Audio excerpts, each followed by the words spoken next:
Well, Liz, welcome to the webinar. We're excited to have you. Well, it's good to be here, and I'm enjoying watching chat because I'm seeing Yeah, some new names, but I'm also seeing some names of good friends, people that I've collaborated with, wrote with, taught with, and so it's great to see everyone. Uh, I forgot to introduce myself. I'm Jason Sevison. I do marketing with the Wiseman Group, and we're just so excited for this opportunity, Liz. I can't wait to answer some of these questions that have been sent in. yeah, and Jason is the very newest member of our team, and we've been working together for a few months, and he is just this wonderful, delightful addition to the team. If anyone has read or familiar with the work of Rookie Smarts, this guy is a little bit rookie and tons of smarts, and we're excited to Thank have him on the team. I want to thank everyone for joining this webinar. We see this as kind of an office hours, a chance for us to talk, maybe talk about some of what's on your mind, the hard questions. I want to thank everyone who has been supportive of the Thinkers 50 group in general and supportive of me.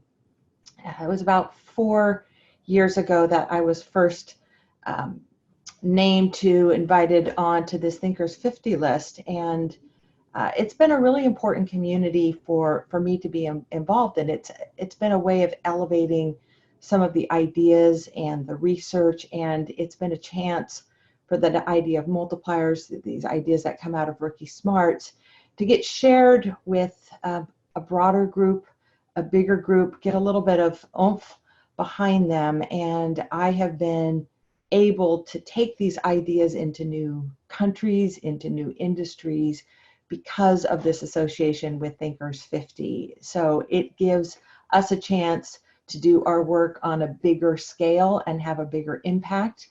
It's probably no secret that we at the Wiseman Group, and probably me particular, are trying, we're on a mission to rid the world of bad bosses, and it helps us do that and sort of in bigger and badder ways. So thank you for your support. And we are going to just do this pure Q&A. I don't have any prepared remarks, which I'm really excited about that. And so I know Jason has been accumulating a set of questions.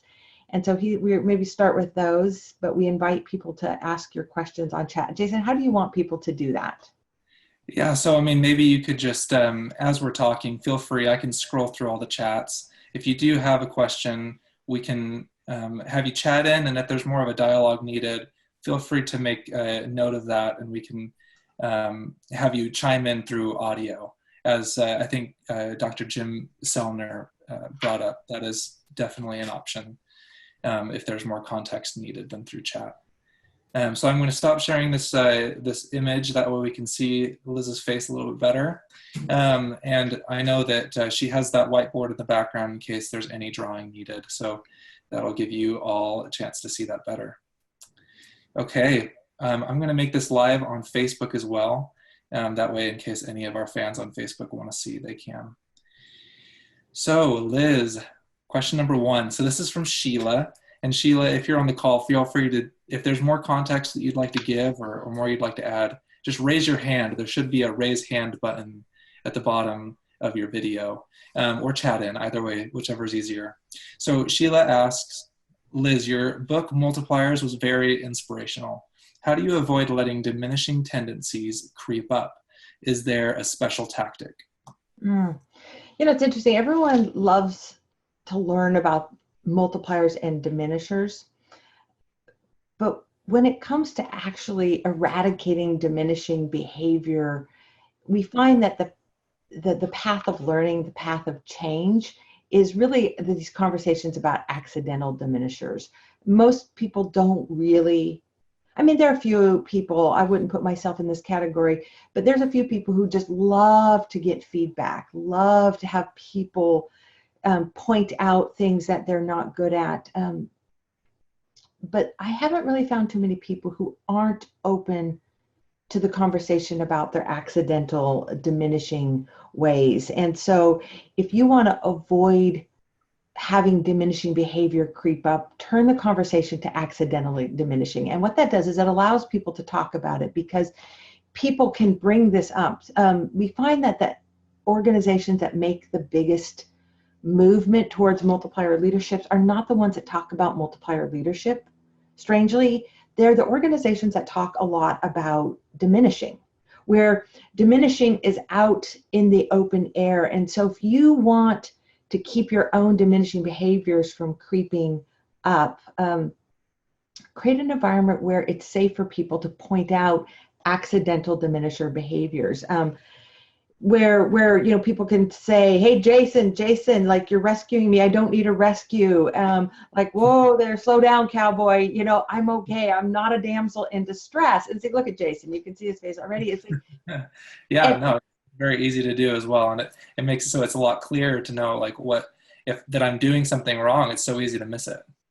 It is. And so as a leader, if you create an environment where people can call you out on your diminishing behaviors, that will help keep them at bay. And it's a lot easier when you've got 10 people who work for you as watchdogs for that, rather than you having to patrol, parole might have been a Freudian slip on that, patrol your own behavior. So keep it light, keep it fun, let people call you out, and be that watchdog for you. The other thing, if you want to keep your diminishing behavior from creeping up, is to spend some time thinking about the triggers. Our leadership behavior are a set of habits, things that we do naturally and easily, things that we default to. And if you want to introduce new routines, you have to identify what are your diminishing habits and what are the multiplying habits that would replace them. But most of us miss the opportunity to turn that into a multiplier moment with a multiplier habit because we haven't seen the trigger coming up. It's almost like seeing an exit coming up. You're like, that's your exit, you're watching for it. Understanding what triggers my diminishing behavior. For me, one of my triggers is excitement. Like, the more excited I am about something, the more likely I am to take over, to over-contribute, to sort of rage with optimism. So that's one of my triggers. Another trigger might be stress, or feeling overwhelmed, or when you're under a time crunch. Figure out what your triggers are and notice them, far enough out so you can see, oh, okay, it's coming up, it's bubbling, it's boiling, and you have time to substitute in a multiplier behavior. Those are a couple ideas to help keep diminishing behavior of your own at bay. Jason, what else have we got? Well, actually, you sparked an interesting question that I put in the chat box, if everyone can click that. I'd love to have everyone chime in what your triggers are for accidental diminisher behavior. And as we talk, feel free to put those in the chat box, and we can always talk a little bit more about those if it comes up. And while people are doing that, I'll rattle off a few of the accidental diminisher tendencies just to, prime thinking. Perfectionism, pace setting, rescuing, being always on, responding too quickly, maybe being overly protective of your team and shielding them from hardship, maybe being such a visionary or strategist that nobody else is required to do any of the big thinking. So this is fun. Listen, I want to just read these off.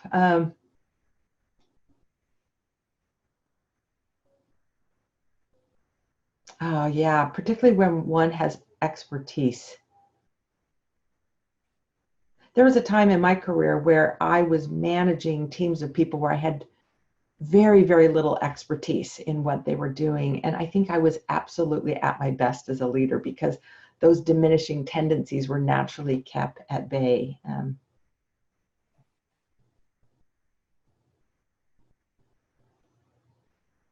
Okay. Oh, there's an interesting question I'm seeing pop up there. So Jason, what's our next question? Yeah. If any of your questions, jump in, either raise your hand or just jump in on audio to add a little bit of texture to some of the questions that you may have already submitted. Perfect. Hector and Jay Haverly, we're going to get to your questions in a second. I have one question for Liz before we move on. So Liz. My friend John Haverly? I bet it is. How is that? Okay, so the next question that was submitted, Jeff asks, and again, Jeff, if you're here, feel free to chime in. Jeff asks, thank you for this opportunity. I would love to hear Ms. Wiseman answer the following question. How do you counsel accidental diminishers that are hard on themselves when they realize that despite all of their hard work, they have been keeping their team members down? This is a question I had a peek at in advance, and I have to tell you, this one really struck me. And I run around the world teaching people how to be multipliers and condemning diminishing behavior, encouraging all of us to contemplate our own accidental diminisher behavior. And I think honestly, this was the first time I really realized that when people are naturally hard on themselves, this can be a really damaging idea or conversation for people. And when you're coaching someone, I think it takes a lot of empathy to do that with someone who already has a lot of anxiety or perfectionist tendency. So if someone is hard on themselves and you are in a coaching position, whether you are their boss, their coach, or their employee who's having to sort of beat on them upwards just a little bit to help them lead in a different way, the first thing I would suggest is keep it really light. Anyone who's worked with me knows that I am sort of naturally tend to keep things light and fun and funny. I actually believe that issues of great weight and gravitas are actually best done with a sense of humor and a little bit of lightness. I think it allows people to be self-reflective. So I would keep that conversation really light. Instead of focusing on how they're diminishing, I would focus on their very best intentions, really emphasizing, here's what I know you want, here's what you're trying to get. And instead of telling them about how it's diminishing, it's here's a different way for you to get what you want. You want me to be successful. I totally get it. I know you have my back. You want me to be successful. Instead of rescuing me, what I would love is for you to carve out some space for me, or give me a chance. Just give me an extra day at this, or whatever it is that you need to be able to cross the finish line yourself, rather than being kind of carried across that finish line. So I would focus on their positive intent, focus on what you need from them instead, and then celebrate progress along the way. Those are things that I have found to be useful when there was a phase in my career where I was managing a team of perfectionists. I think I'm a bit of an avid imperfectionist, but I have spent years working with people who are naturally really, really hard on themselves, and you've learned to just an ounce of correction goes a long way. Thank you, Liz. And I'm going to actually share my screen really quick. It looks like a lot of people that are chatting, or I don't know if this is on purpose or not, but are only chatting to the panelists. And there's actually a cool feature in Zoom where you can make it so that everyone can see your chats. So if you go to the chat box and you click on that, there's where you input text, there's a little blue button that you can press, and you can choose to make it so everyone can see it. Okay, let's go to the next question, Liz. How about that? Okay.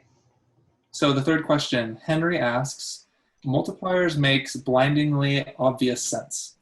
People get it, but are not always sure how to change. What are one or two simple steps or exercises that have enabled people to change their behavior and become more of a multiplier? It's a fun question, and we have here in this webinar, we've got a number of multipliers master practitioners. I know John Haverly's here. I see Elise Foster. Karina Wilhelms is here. I know Karina's home ill right now with a big headache, so you don't have to chime in. Lori Emmerich, I saw her on there. She has been a practitioner of this for so long. I would invite any of you who've been out there teaching this to share what is your favorite exercise or practice that helps people build multiplier skills. I've mentioned a few of their names, not so much to put pressure on them, but I do really want to hear from them. But so you can look for their responses. I'll give you my fave. This is what I consider to be the ibuprofen of leadership development practices, meaning it's not too hard to take. It treats a lot of symptoms. And if you don't know what to do, just do this. As some know, I'm a mother. I have 4 kids, and if they're not feeling well, I just give them ibuprofen, and that usually treats a lot of things.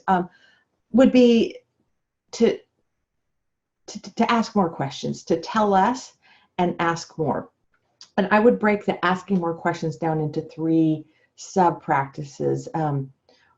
One, it's quantity, ask more questions. And I would encourage everyone sometime to take the extreme question challenge. Can you lead a meeting by only asking?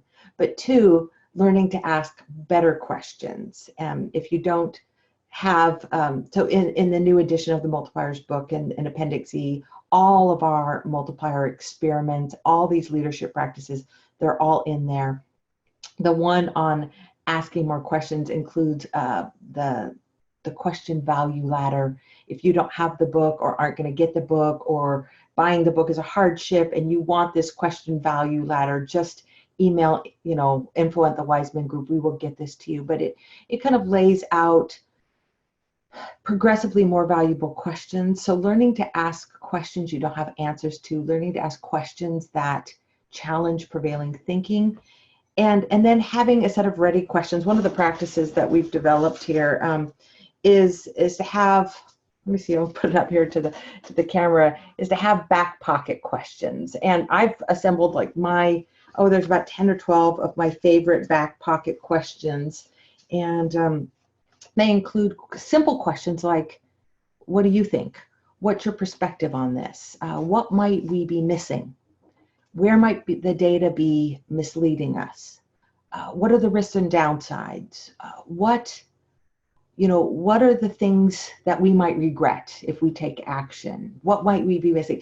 They're all very simple questions, and I would encourage people to develop a set of back pocket questions that are just your go-to questions. So when you get in situations, maybe you want to tell people what to do, you want to spout ideas or jump quickly to problem solving, and you need help getting into question mode, you just go to one of your go-to questions.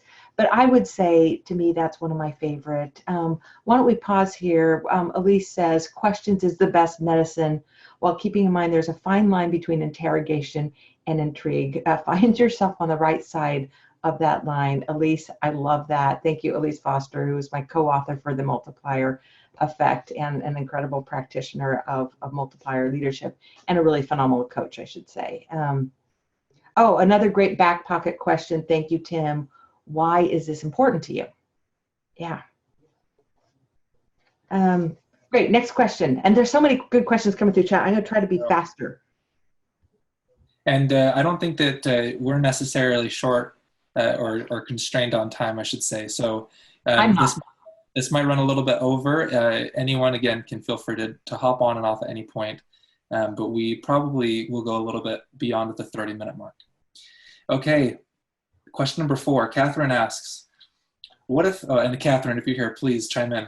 What if someone has exceeded all their goals by 40 years old? How does one know what to do next? Working hard and not knowing what to stop, what to do. Suggestions? Oh, this is such a fun question. And Catherine, I hope you're on, and I hope that other people who are on will chat in their perspective on this question. I am not a particularly goal-oriented person. I don't have life goals. I never had any like by 30 I want to, by 40 years old I want to. So I'm sort of admiring someone who has that and has achieved those goals. If you are very goal-oriented and you've achieved your goals, of course, I'm going to encourage you to go out into the rookie space and go try something that you don't know how to do, and make sure that you keep yourself a perpetual rookie taking on new challenges. Well, how do you find those goals? And if it's not apparent to you and you've already achieved yours, I'm going to recommend an op-ed that's written by David Brooks, one of my favorite columnists for the New York Times. And he wrote this really brilliant piece. It came out in 2010, about this time of year, I think in 2010. And it's called The Summoned Self. And in that, he contrasts 2 very different ways of planning and living your life. One is what he called, I think, was it the measured life, the goal-oriented life? And he cited Clayton Christensen, uh, who is listed #1 on the Thinkers 50 ranking 2 years ago, and a very wonderful man and mentor to me. And he cited Clayton Christensen as this example of someone who spent a lot of time thinking about the purpose of his life and his goals. And he said, having goals is one way of living your life, but there's another, and he called it the summoned self. And he said the summoned self, instead of asking like, what do I want to do and what's my purpose, it's looking from far more a need-based way of contributing. It's what needs to be done. What's a crisis that's come up where I can help? Where is there a need in the world? And he cited so many wonderful leaders who have done remarkable things, who haven't been goal-oriented, who just saw needs, injustices in the world.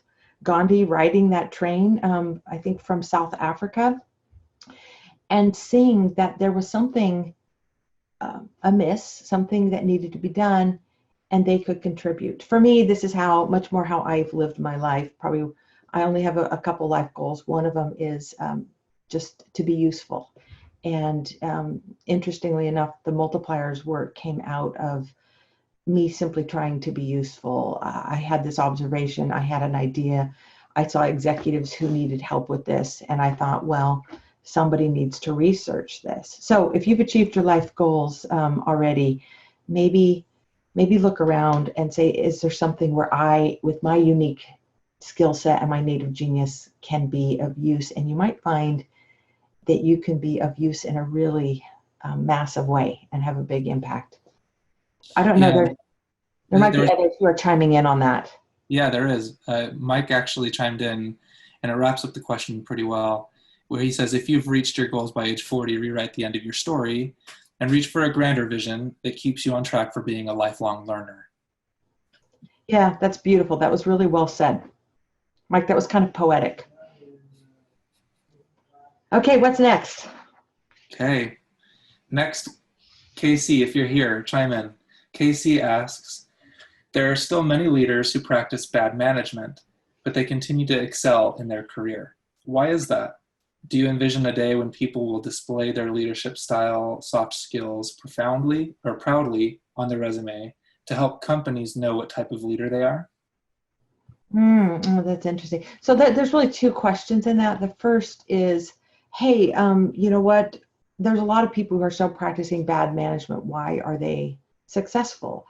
We still live and work in cultures where intelligence and achievement is prized, and individual intelligence and achievement, because it's easy to see and recognize, tends to rise to the top.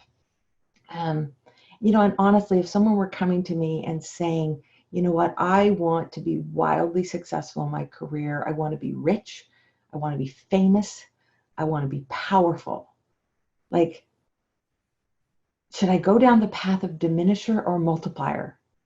I would say, I don't know, just pick a path, because either one of them can lead to success. And I know a lot of really successful people who follow a diminishing point of view. And, I live in the heart of Silicon Valley. I can drive like up Highway 101 and down Highway 280, and I can see a number of successful people who are bad managers and have really gone with the lone genius, central intelligence model of leadership.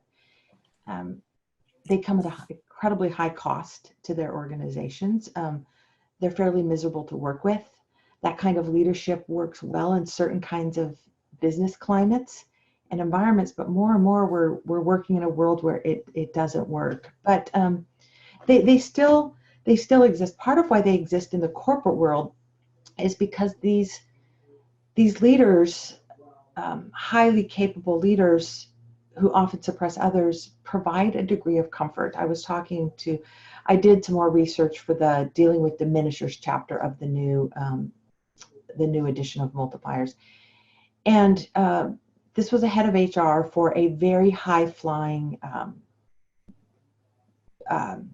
app company, social media company, very high-flying social media company that had some really prominent diminishers in the organization. And this HR chief gave me her perspective on why that was. And she says, like, we could see it. His peers could see it, his people could see it, but the senior management didn't see it because the company was growing so fast that what they really needed more than anything is they just needed to know that there was a steady hand. And diminishers are often really good at managing up. And because they tend to be know-it-alls and micromanagers, they send signals up that all is well. Like, smooth sailing here, the ship is steady, like, you don't need to worry. So they provide this tremendous amount of comfort to CEOs and senior executives. And the cycles for breakage often are years, where things get so bad that then they eventually break.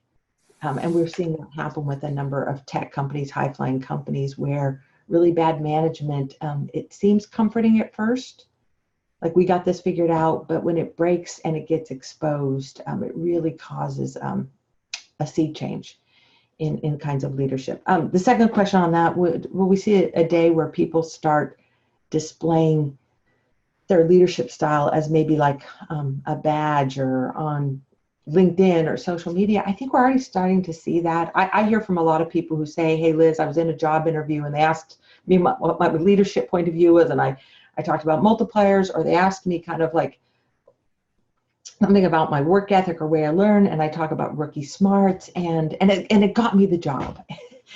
But I think we have to be really careful that our self-proclaimed way of leading isn't always the way we actually lead.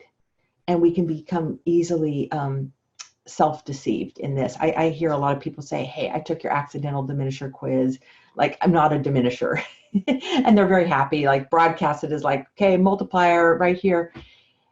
And then I sometimes gently, sometimes not so gently point out, I'm like, oh, you mean the self-assessment. You took the self-assessment and it told you you weren't a diminisher. Like, that's a self-assessment. That means that you think that you're not a diminisher. That doesn't mean that you're not a diminisher. In fact, like the kind of the real winners of the accidental diminisher quiz are the people who tend to score high, because it tells me that they're seeing their diminishing tendencies. So, how we think we lead and how we actually tend to be very different. That might have been a long-winded answer, but I thought that was an interesting question. Thanks, Liz. And let's hop over to some questions that have already been chatted in.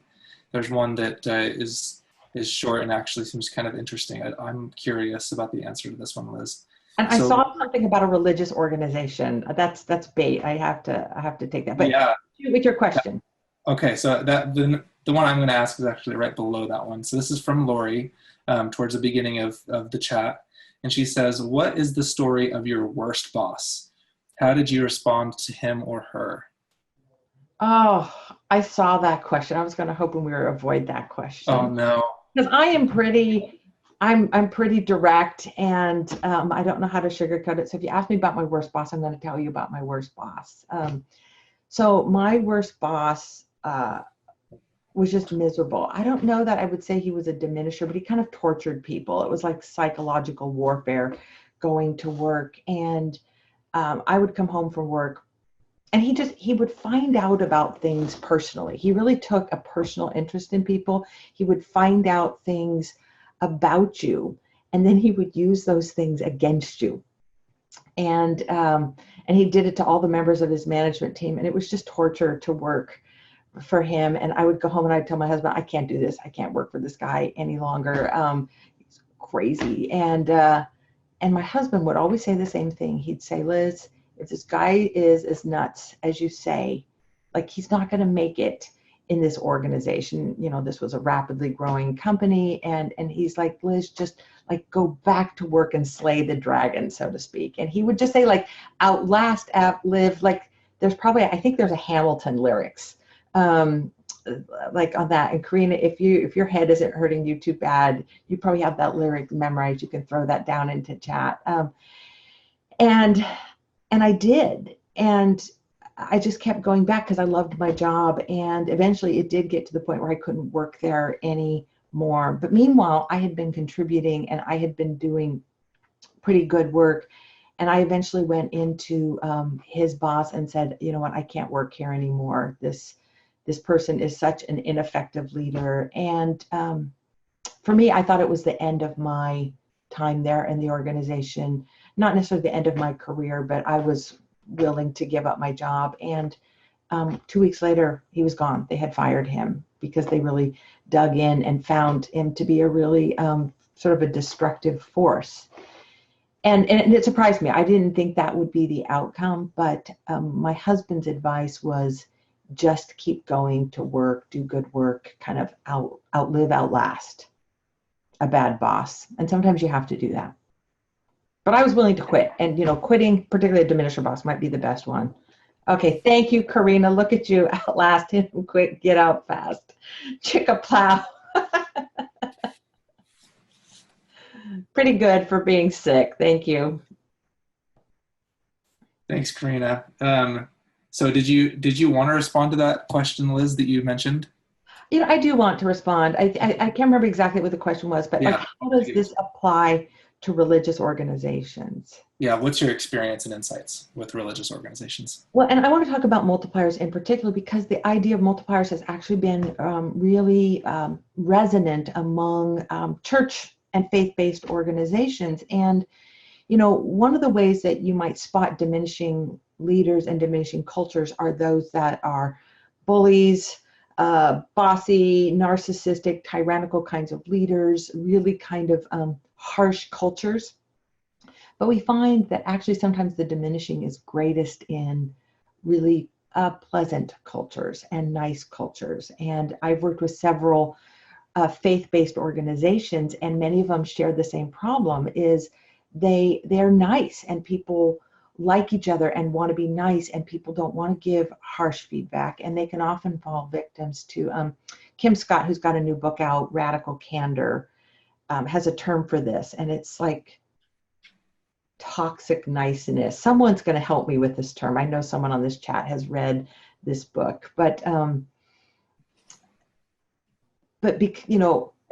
Kim's point in her book Radical Candor is that when you really, really care about someone, you are direct with them and you give them the feedback that they need. I know there was one other question I saw about how do you help someone see their diminishing ways. Part of it is being willing to give feedback and remembering that feedback isn't an evaluation, it's not judgment, it's not true or false. Feedback is simply information that people need to help calibrate their performance, much like a thermostat takes in the temperature of the room to calibrate, the air conditioner, whether it should cool or heat up a room.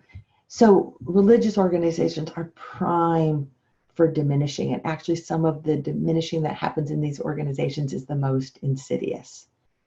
But it's about getting beyond nice and really creating an environment where people can do great work, which I think we'd all agree is a pretty nice place to work. Let's go to the next question. This was submitted before the webinar. Okay. Ruben asks, we have a business which employs a lot of charity cases. This is totally opposite to the normal corporate environment where persons are hired on merit.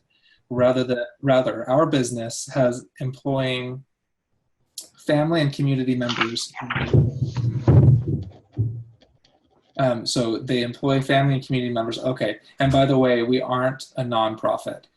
It's not that they are disabled, but they are certainly not in the, quote, right seats of the bus, end quote, and productivity is very low. The question is, how does a multiplier multiply cases such as these?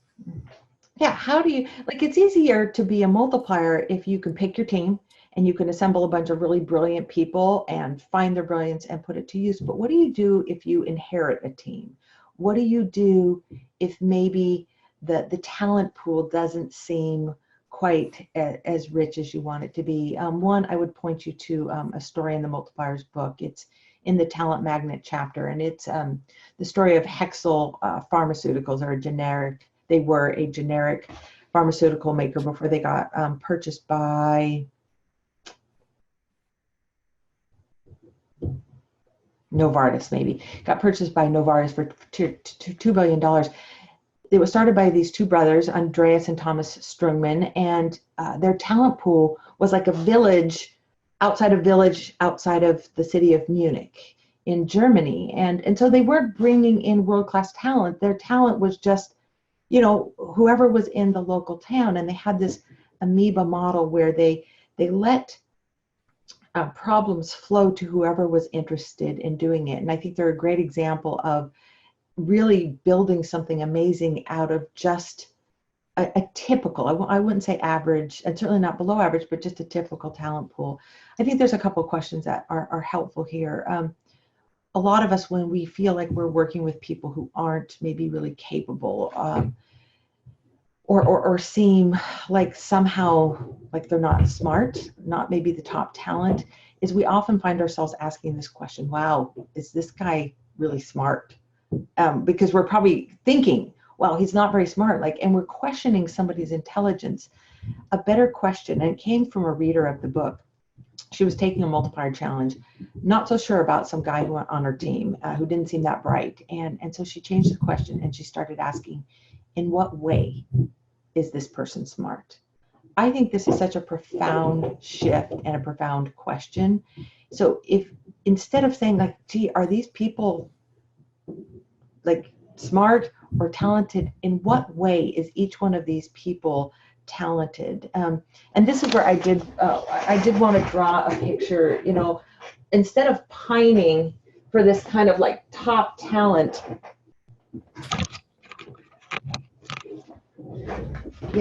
I think the multiplier way of looking at talent is to see talent much more like a skyline. And I'll put the Transamerica building in there, and to see that everyone is different. You get this very diverse pool, and in some cases this may be lower than others. But instead of yearning for a team that looks like up here, it's saying, how do I help every person on the team level up? Rather than bemoan and wish this person could do this or that, how do we get everyone just a degree or 2 or 3 smarter and more capable? That's the orientation that I would take. That everyone, is everyone in the world a genius? No.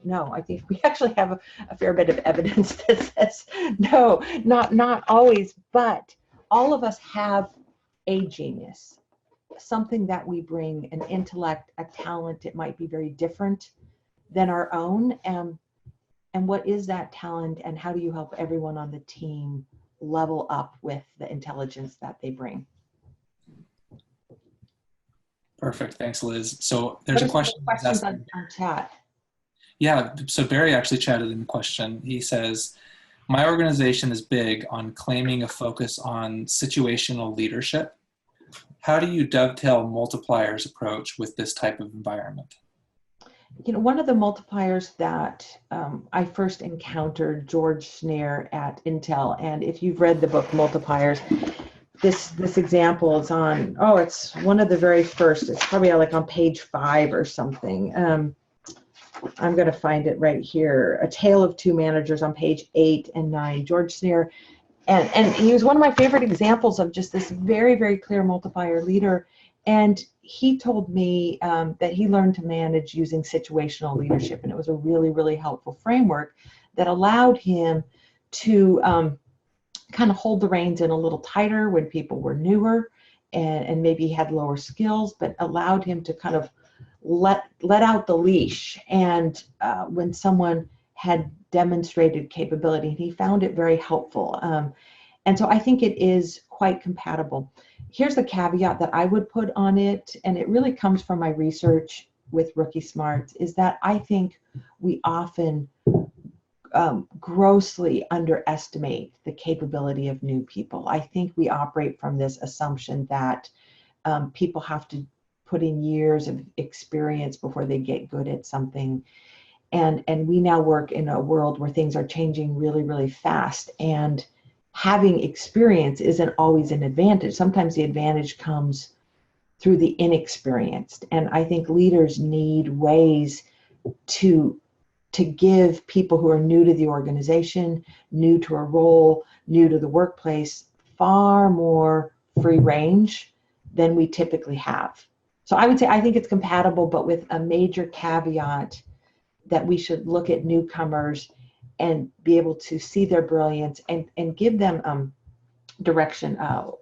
Sean Heritage of the U.S. Navy, he said it this way. He said, rookies are all thrust, no vector, meaning lots of energy and are going to plow towards something, but they could very easily go in the wrong direction, which says that your job as a leader, like the multiplier role, is to point people to the right, like this is a problem I need you to go solve, but then to get out of their way and not over direct or micromanage or make the decisions for them. Thanks for that question.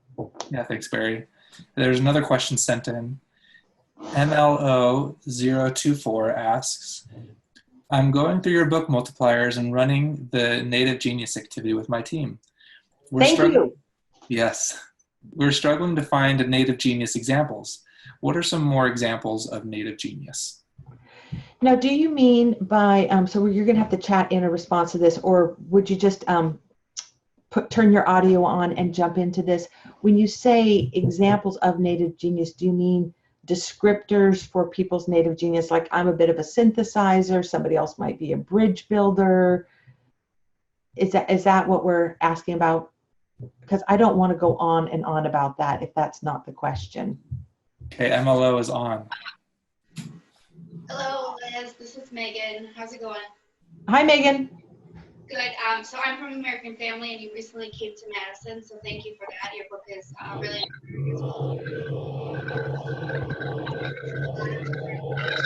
So I'm because I can't hear you very well. Is this better? Yes. Okay, so I have a lot of different skills on my team, and so one of the things that we're trying to really identify is what is each person, obviously, native genius at. And so it's really easy for us to say, oh, I'm really good at this process, or I'm really good at this situation. And so we're really trying to draw from that broader themes and really apply that so that I, as their manager, can really set them up for success. And like you said, really find an area for them to not only grow in areas maybe they're not as developed in, but also give them opportunities to really exhibit the skills so both they benefit from it as well as the organization. So we're just really kind of struggling to pull out those bigger themes, and I didn't know if you had any examples of native genius or some practices that we could help kind of pull out those things. Well, I have kind of in the book, I give some guidance about how do you identify someone's native genius, and it includes things like what are they better at than anything else they do? What are they better at than other people? What do they do easily? What do they do freely? What do they do without being paid? What do they do at home and at play as well as at work? So those are a few things to kind of help narrow down people's native genius. If you're struggling with this, what I would recommend you do is use kind of a crutch for this. And a crutch for this would be any of the tools or the books that identify strengths. So Strengths Finder would be probably my recommendation. Is buy the book for everyone, because in the book you get to do the online quiz, and it will come back and tell you your 5 top strengths. And in the book's got this fun little thing where you can and if for those of you on chat who've done this, you know how fun this is. You gotta take those labels and you customize your book with, here are my 5 towering strengths. I personally think native genius gets even deeper than this kind of strength, and I think it's even more personal to who people are. But I think Strengths Finder it'll get you 80 to 90% there, as well as like some of the other Gallup tools. And if you're online and you want to make a suggestion on this, you can. And that'll give you a whole bunch of names of things. And even, if you don't buy the book and use their assessment, you can get those list of those 50 towering strengths. I looked it up on the internet not just a couple of weeks ago, and that might be a prompt. But it does make me think that maybe we should compile how people describe their own native genius. We like to give ours kind of superhero names. Like one of mine is I'm like, can of worms to bullet points. I do that really well. Sort of chaos to clarity. I work with someone who's the queen of getting things done. That's her sort of self-described native genius. Valerie, I see that you raised your hand. Did you raise your hand to ask a question? Just go ahead and put in chat if you do have a question to ask via voice. But there is another question that actually is a statement from David Mr. Covey. He's giving us a Hamilton quote. Outrun, outrun, outlast, outlast. Hit 'em quick, get out fast. Chick plow. Stay alive until this horror show is past. We're going to fly a lot of flags, half-mast, raise a glass. Now, David, this is brilliantly done because he not only got the quote, he got the echo in the song. Thank you, David. Yeah, he got the whole chorus going. Okay, Valerie does have a question. Valerie, I'm going to have you talk. I'm going to have you ask this question, okay? You should be on, Valerie.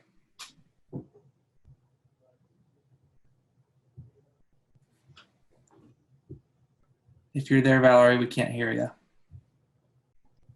I can see Valerie's question, though. Okay, let's go for it. So, Valerie, chime in, interrupt me as soon as, or Jason, if you can get her audio working, just interrupt me. Okay, so Valerie says, I was wondering, what is the best leadership take on working with a controlling employee? I've spent a lot of time thinking about control and people who need control.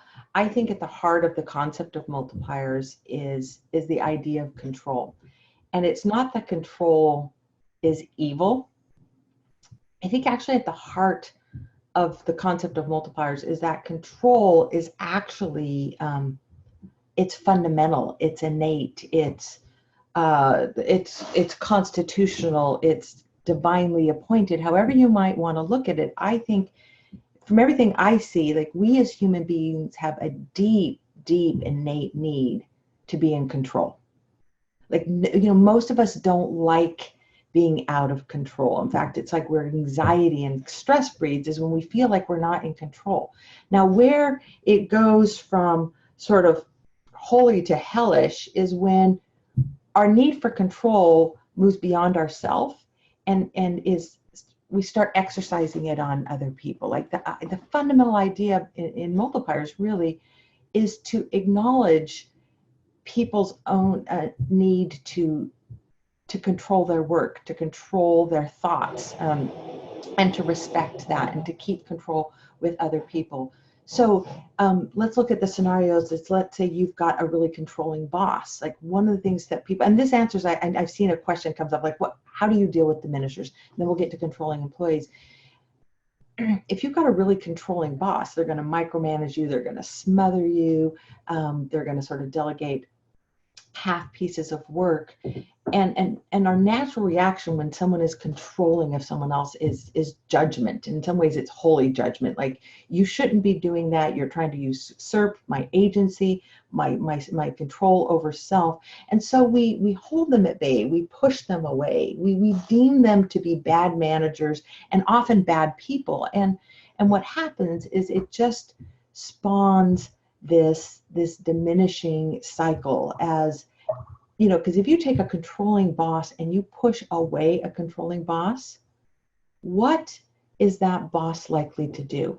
I mean, it doesn't take a lot of predictive analytics to figure this out. When you push away a controlling person, they're going to feel that they've been pushed away, that control is being taken from them. So what do? They're going to double down on that control, and they're going to, tighten the reins, micromanage more, want to inspect. They'll become even more of a bottleneck.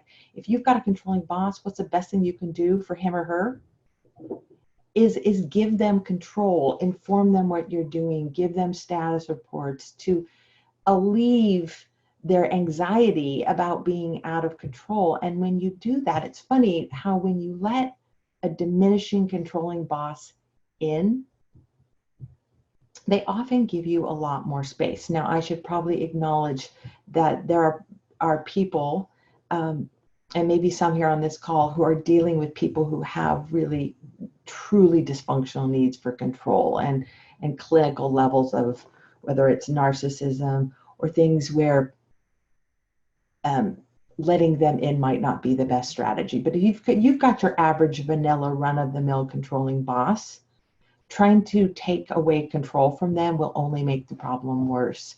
Let them in, which means in many cases the best strategy for dealing with a diminisher is to be the multiplier, is to be the one who puts them in charge and gives them control, who asks for their opinion.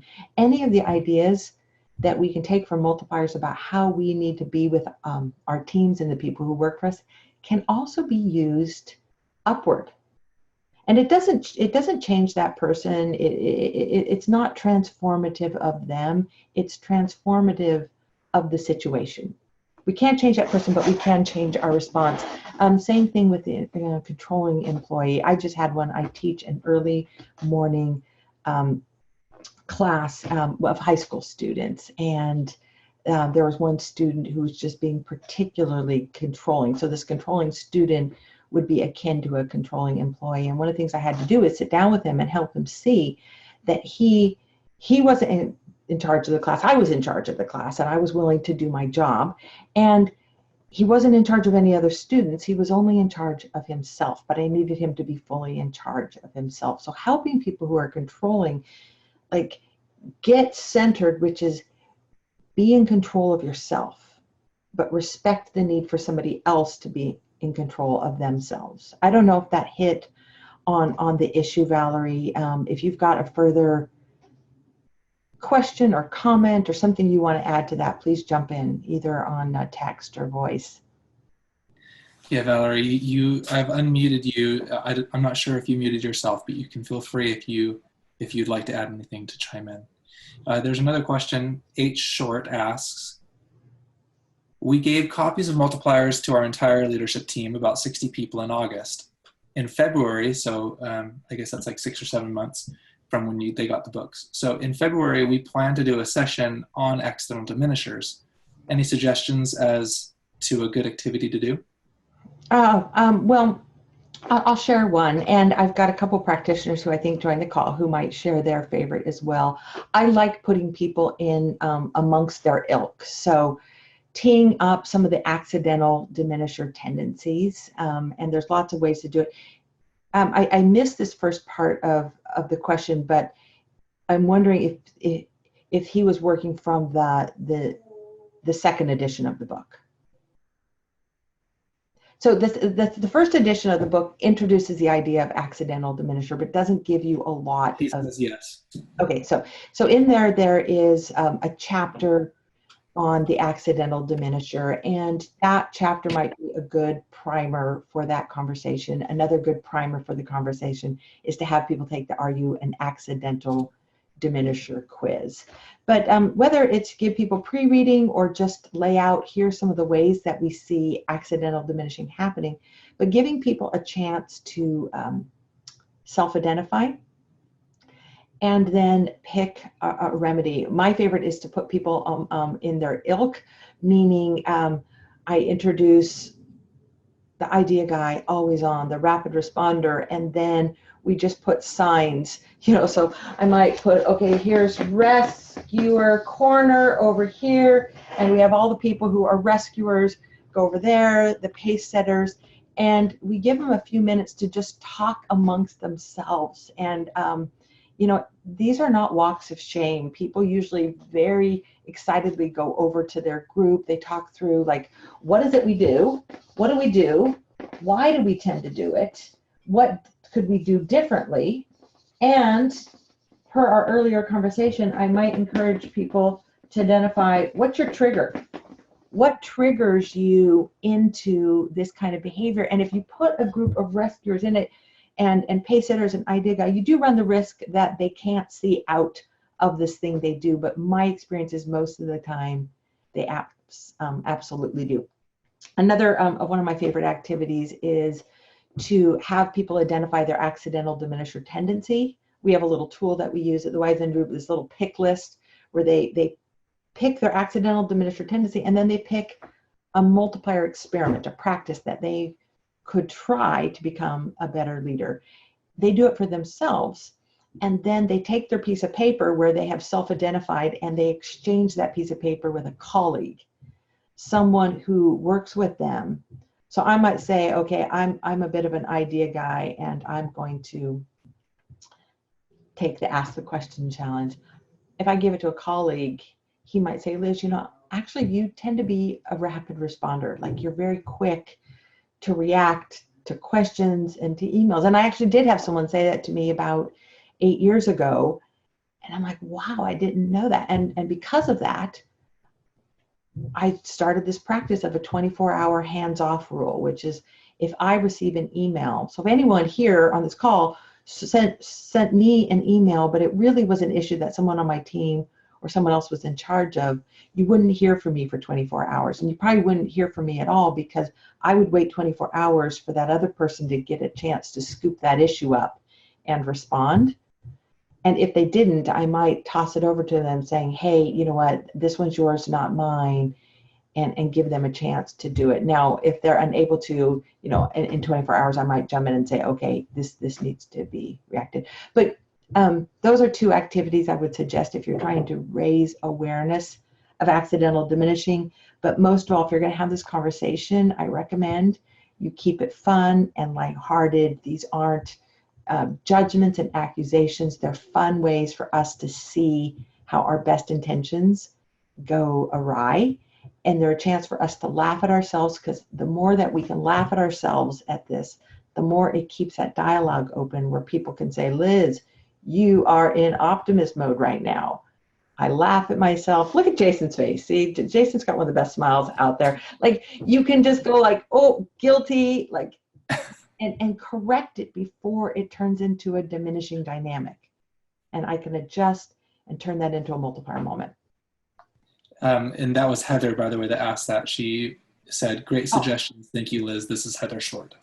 Oh, Heather Short, how are you? Okay. What do you think, Liz? Should we do one more question? We're at about an hour. I'm happy to. Okay. Let's see. Where is it? Hey, Mike Felix, thanks for joining. I see that. You know what? I got to shout out a little bit about Mike Felix. In the new edition of the book, there is a new story. It's the biggest, longest story of the book. And it is about Mike Felix, who is this amazing transformational leader who's just built this wonderful multiplier culture inside his division at the Midwest Internet and Entertainment Division at AT&T. And I would encourage you to read this story. And like I said, if you don't have the book or don't plan to get the book or can't afford the book, you know what? If you write to me and say, I want to learn about Mike Felix, I will send you the Mike Felix story because it's so compelling. Okay, that drove him right out of the meeting. I like that. He's like, I got to bow out. And he chatted that just to us, just so everyone knows that he... Was that to the panelists? He did mention that he's bowing out. He has a call at the top of the hour. Thanks for joining us, Mike. Someone did ask how the reception has been, Liz, with the new edition of the book. Well, I think the reception has been fine. I'll tell you the good news and the bad news of it. Like, the good news is we had great initial uptake of the book and reception. We hit the New York Times bestseller list, which was really a team effort to get the word out, and that was aided by lots of podcasters who are out there helping us tell people about this new edition. But I have to say, there's still a lot of people buying the first edition, and it makes me absolutely crazy because I'll show you my desk copies of these two books. They're spiral bound. So here's the first edition. Here's the second edition. And the second edition, maybe it's scaring people off because it's bigger, but it's got a new chapter on accidental diminisher, on dealing with diminishers, how to build a multiplier culture. It's full of tools. And it's so much richer and better. I think it's so much better of a book. And I can't figure out why people would still buy the first one. I'm just looking on Amazon, but I think it's because the first one has like hundreds of good reviews and the new one's only got like 24 reviews. It's just like, oh, I'm going to get the one with more reviews. So yeah, no, the first one still is doing exceptionally well. from book sales, but eventually I will run out of print on that. But the answer is it's doing great, and I'm hoping it's having a big impact. Is there an upgrade path to the new edition from the first? Is there an Okay. upgrade path? I think just how do I get the upgraded version if I already have the first? Oh, you know what? I don't know that the book world has an upgrade version. I think you have to go out and buy the book. But Karina Wilhelms, who is on this call, has done a wonderful mapping, and she has a tool that will lay out, here's the new content in the book. It's essentially like a red marked version, which says, if you've already read the first one, here's where the goodies are in the new one. I don't think we've gotten that onto our website yet, but if you email info@thewisemangroup.com, we'll get you that, even if it's, I don't know that it's finalized.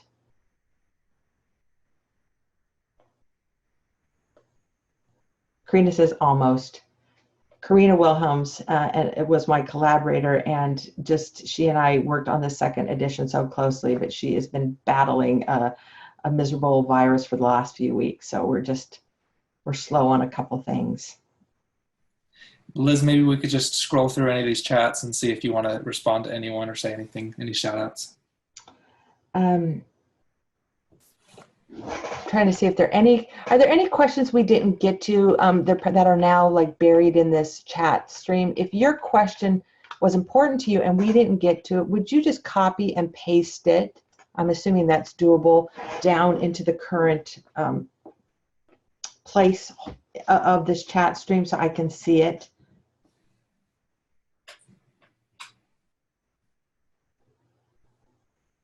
And I would be happy to weigh in on it or invite anyone else. There's a lot of really amazing people who are on this call who are out teaching and coaching. Sue Olson did a shout out to the second edition and just said, thanks for sharing your sage wisdom and inspiration. That she's been reading the book and it's having a great and wonderful effect. Well, I really like this question, and it says from Trey, but I don't see the rest of the name. Is that Tracy? Is it Tracy? Is that I think it's Tracy Prentice? Prentice, yes. If that's Tracy Prentice, hello, Tracy Prentice, who years ago gave me some great insights on multipliers and accidental diminishing. So she says, what advice do you have for a leader who, after a stint as an executive coach, is looking to rejoin as a leader again? Oh, wow. I don't know that I have any advice, because I was sort of on a one-way path from being a corporate leader to now being an executive coach, a researcher. I'll share what I would think about is I'm very aware. I often tell people I'm very much a kind of a corporate has-been. People sometimes come to me, ask for advice on setting up corporate university. I'm like, oh, that was a long time ago. That, when we leave one type of workforce and one type of work to go for another, of course there's a path back, but we have to go back in as rookies. If I were going back in as a corporate manager, even with all of the research that I've done and all the teaching of leadership and management, I would go back in and really put myself into rookie mode again and relearn how to lead. I think expectations for managers are different. The work cycles are different. I would go really headfirst into rookie mode, and I would probably, I would hope that I would be savvy enough to negotiate an entry package that my first 90 days weren't going to be high productive days, that they were going to be full of learning and inquiry. When we take jobs, particularly when people have very high expectations of us, we need to negotiate a learning space so that we don't fall victim to defaulting just to our old patterns. Okay, what else have we got?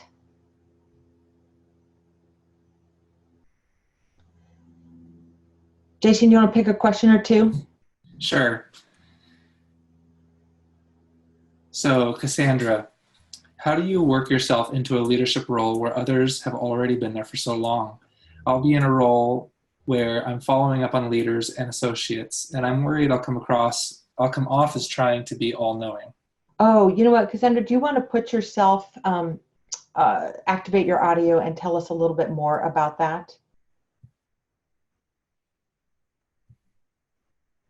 And while you're doing that, I do see that we've got a question here about President Trump, and I'm happy to chat a little bit about that if people want to stay on the line, but I realize people might need to go, but I'm not. Cassandra, I made it so that you can talk. I think that you might be muted if you'd like to speak.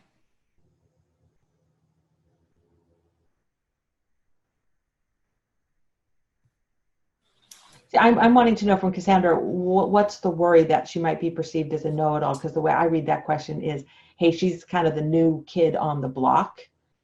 And I would be more worried about her being perceived as kind of, naive or too innovative versus know-it-all. So I need to understand that question a little bit more. Oh, poor Cassandra says, I'm sick and I can barely talk. How about this, Cassandra? Do you want, we can email back and forth on that question. Email me, liz@thewisemangroup.com. And we'll back and forth.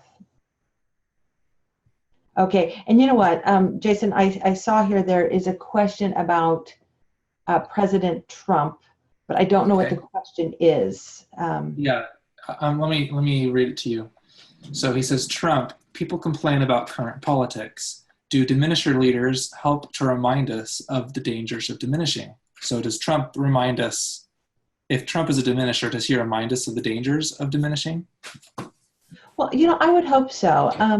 I am in no position to make any sort of judgment of whether or not his presidency is going to be effective. I'm really in no position to make judgments of whether the policies and legislation that he and his administration are putting in are going to prove to be effective or not. I don't suppose myself to be that politically astute and that astute from sort of governing. There are early signs that there's a lot of dysfunction on his management team, and there's just case after case of diminishing behavior. I'll tell you what my hope is.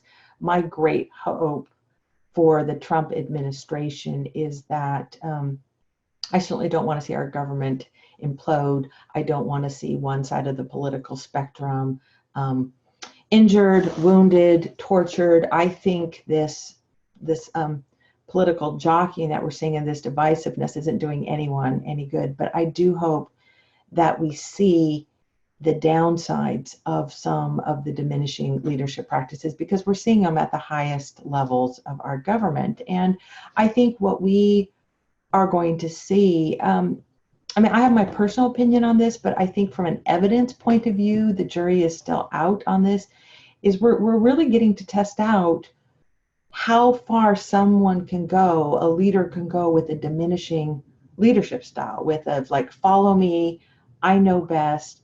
And it's possible that this will prove to be a really effective style and will break through all sorts of log jams, will break through stalemates diplomatically, maybe, and we might see it, but we also might see a very costly lesson in what happens, and maybe this becomes a clarion call to other leaders. But I think, like most everyone on the call, is we certainly don't want to see it come at a great cost to our government or any other government. So I'm watching, very fascinated by it.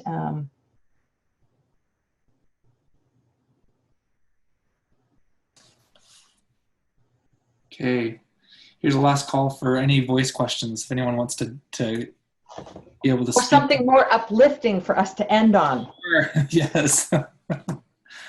I'm going to look through the questions as if anyone wants to, just chat in or raise your hand, and we'd love to put you on there.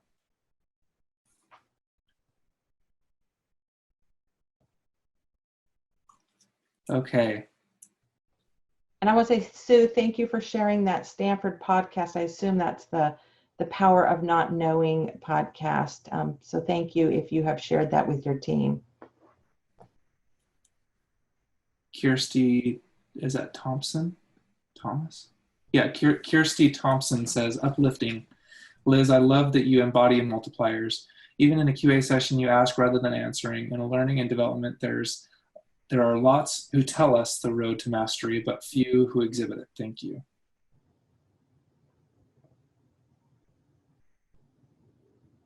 Karina, you pointed out, you're asking, have we answered? We've been rolling out multipliers as our core leadership program for 2 years. What are some ideas to keep the ideas alive over a period of time, long after the training, coaching, and 30-day challenge are over? And that's from Dawn. That's a really good question. We find that one of the secrets to keeping that conversation alive is to keep that vocabulary going. And we found that even stickier than this multiplier and diminisher vocabulary is the accidental diminisher vocabulary. Keep it light, keep it going. Again, my observation is the companies that traverse the greatest distance with the multiplier concept are the ones that don't talk about multipliers as much as they talk about diminishing. They keep that conversation alive so people can self-correct. I will tell you, just as a little bit of a hint to what one of the things that we're working on in our very top secret Wiseman Group labs, which aren't top secret at all. I'm happy to tell you what we're working on. We're really trying to build rich learning experiences and tools to help organizations change their culture. And we are very focused on habits and how to create a set of tools to help people really habituate these multiplier practices and really be able to spot the diminishing baits, like the things that take the best intentions down diminishing paths, be able to spot it, replace it, and get this like really positive learning cycle going there, which is what we think will help sustain this across organizations. So I want to say, I think we're probably, we're well past out of time. First of all, thank you everyone for joining. Thanks for, being part of our community. When you write a book, your biggest, someone asked, how's the book doing? And, I'm happy, we check how the book is doing. But when you write a book, your greatest hope is not that people buy the books, it's that people read the books. And even perhaps your greatest hope is not that they just read the books, is that they put the ideas into practice. And so it very much fuels me. It fuels my work around multipliers, around Rookie Smarts, and the further research that we're doing, knowing that these ideas are having a positive impact in our workplaces. And we are not so secretly trying to rid the world of bad bosses and create environments where people can be whole and brilliant and really do brilliant work. So thank you. Thank you for helping us do that. Thank you, Liz, for answering all of those questions. That was a really exciting and very engaged webinar. The chats were awesome. Thank you again, everyone, for chatting in your questions. Our hope is definitely to make these more of a common webinar, maybe quarterly. We don't know the cadence quite yet, but we would love to be able to answer questions and hear from you more often going forward. So thanks again. I think we're gonna sign out. Thank you, everyone, for joining.